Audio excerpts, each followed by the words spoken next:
Hi കൂട്ടുകാരെ, എല്ലാവർക്കും നമസ്കാരം. ക്ഷേമമാണെന്ന് കരുതുന്നു. ഇന്ന് ഫ്രൈഡേ അല്ലേ? നമ്മളെല്ലാവരും ഈ ചിക്കൻ കടായി കഴിച്ചിട്ടുണ്ട്. പല വെറൈറ്റിയിലുള്ള ചിക്കൻ കടായി ഇപ്പോൾ അവൈലബിൾ ആണ്. നല്ല ടേസ്റ്റുള്ള ചിക്കൻ കടായി കഴിക്കണമെങ്കിൽ പാകിസ്ഥാനികളുടെ ഹോട്ടലിൽ പോകണം. അവരുണ്ടാക്കുന്ന കടായിക്കൊരു പ്രത്യേക ടേസ്റ്റാണ്. ഇന്ന് ഞാനും വ്യത്യസ്തമായ രീതിയിൽ ഒരു കടായി ഉണ്ടാക്കി നോക്കാനുള്ള ശ്രമത്തിലാണ്. അതിനാവശ്യമായ സാധനങ്ങളൊക്കെ റെഡിയാക്കി വെച്ചിട്ടുണ്ട്. ഒരു 500-600 ഗ്രാം ചിക്കനുണ്ട്. തക്കാളി ഈ ഒരു രീതിയിലാണ് കട്ട് ചെയ്തിടാൻ ഉദ്ദേശിക്കുന്നത്. ഉള്ളി, ഇഞ്ചി അത് അവസാനം നമുക്ക് ഡെക്കറേഷൻ ചെയ്യാൻ വേണ്ടി ചെയ്യാനാണ്. മല്ലിയിലയുണ്ട്, മുളകുണ്ട്, വെളുത്തുള്ളി പേസ്റ്റ്, അല്പം തൈരുണ്ട്, നമ്മുടെ ഒരു ഇച്ചിരി ക്രീമുണ്ട്, നമ്മുടെ മസാലകളെല്ലാം ഉണ്ട്. അധികം മസാലപ്പൊടികളൊന്നും അതിനകത്ത് ഇടുന്നില്ല. കുരുമുളക്, ചില്ലി ഫ്ലേക്സ്, ഇച്ചിരി മല്ലി പൊടി, അത് വലിയ മല്ലിയാണെങ്കിൽ അതായിരിക്കും നല്ലത്. പിന്നെ അത് കഴിഞ്ഞ് നമ്മളിത് ഉപയോഗിക്കുന്നത് കടുകെണ്ണയിലാണ് ഇതുണ്ടാക്കാൻ തുടങ്ങുന്നത്. ചൂടായ പാനിലേക്ക് ആവശ്യമായ കടുകെണ്ണ ഒഴിച്ചു. അല്പം ഉപ്പിട്ട് കൊടുത്തിട്ടുണ്ട്. ഉള്ളി, മസാല ഇനി അല്പനേരം ഒന്ന് ഇളക്കി ഒന്ന് അടച്ചു വെക്കാം. ഈ കടുകെണ്ണയ്ക്കൊരു പ്രത്യേക മണമാണ്. അതിങ്ങനെ മൂക്കിലോട്ട് അടിച്ച് കയറുമ്പോൾ നമുക്കൊരു രസമായി ഇവിടെ നിന്നിങ്ങനെ കുക്ക് ചെയ്യാം. ഈ കടുകെണ്ണയുടെ മണം എല്ലാവർക്കും ഇഷ്ടമാണോ എന്നുള്ള കാര്യം കൂടെ ഒന്ന് ആരെങ്കിലും കമൻറ്റ് ചെയ്ത് പറഞ്ഞാൽ നല്ലതായിരിക്കും. റെഡിയാക്കി വെച്ചിരിക്കുന്ന ചിക്കനും ഈ എണ്ണയ്ക്കകത്തോട്ട് നമ്മൾ ഇട്ട് കൊടുക്കുകയാണ്. നല്ലപോലെ ഒന്ന് ഇളക്കി യോജിപ്പിച്ചതിന് ശേഷം ഒന്ന് അടച്ചു വെക്കാം. ഒരു 6-7 മിനിറ്റ് അതൊന്ന് റെഡിയായി വരണം. ഇതിൻ്റെ കൂട്ടത്തിൽ വെളുത്തുള്ളി, ഇഞ്ചി പേസ്റ്റ് ഇട്ടിട്ടുണ്ട്. ഇഞ്ചി അല്പം കുറച്ചായിട്ടേക്കുന്നത്.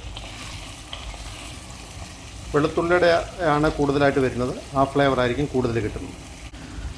ഇതോടൊപ്പം നമ്മുടെ തക്കാളി 2 പീസായിട്ടാണ് കട്ട് ചെയ്തത്. അതങ്ങ് വെക്കുക. ഇത് അടച്ചു വെച്ചിട്ട് കുറേയേറെ നേരം ഇന്ന് വേകുന്ന ഉടനെ ഇതിൻ്റെ തൊലിയൊക്കെ നമുക്ക് ഇളക്കി കളയാനുള്ളതാണ്. ആ പരുവം വരെ വേവത്തക്ക രീതിയിൽ നമ്മൾ അടച്ചു വെച്ചേക്കുക. തക്കാളിയുടെ തൊലിയൊക്കെ ഇളകി വരത്തക്ക രീതിയിലായി വരുന്നു. ഇതിൻ്റെ കൂട്ടത്തിൽ ഒരല്പം മല്ലിയിലയും കൂടി ഇട്ട് നമ്മൾ വീണ്ടും അടച്ചു വെക്കുന്നു. അരിഞ്ഞു വെച്ചേക്കുന്ന പച്ചമുളകും ഈ സമയത്ത് നമുക്ക് ചേർത്ത് കൊടുക്കാം.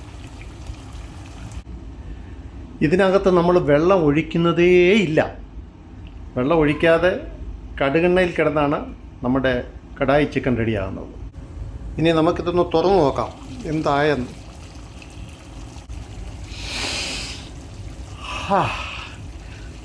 എന്താ ഒരു മണം വരുന്നുണ്ട്. ഇതിൻ്റെ സ്കിന്നെല്ലാം നമുക്കങ്ങ് എടുക്കണം.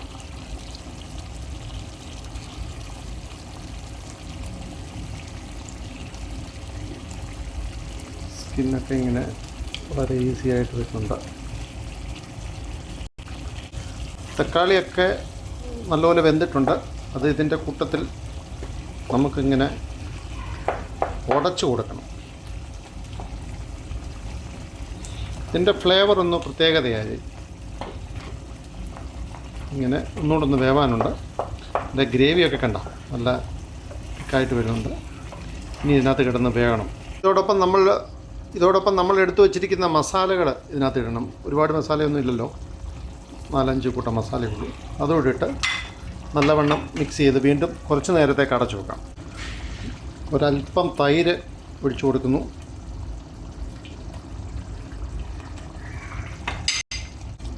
അതോടൊപ്പം ഒരല്പം ക്രീമും കൂടെ.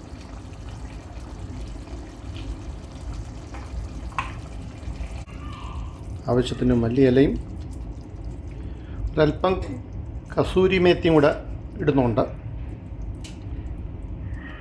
അതോടൊപ്പം തന്നെ ഇഞ്ചി. ഇനിയും അടച്ചു വെച്ച് കുറേ നേരം കഴിഞ്ഞ് നമുക്ക് സെർവ് ചെയ്യത്തക്ക രീതിയിൽ ഉപയോഗിക്കാം. എല്ലാം വെച്ച് കഴിഞ്ഞു. ഇനി അതിൻ്റെ ഒന്ന് ടേസ്റ്റ് ചെയ്ത് നോക്കണമല്ലോ.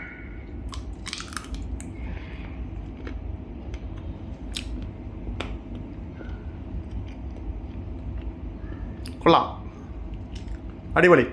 എല്ലാവരും ഒന്ന് ട്രൈ ചെയ്ത് നോക്കുക. ബൈ.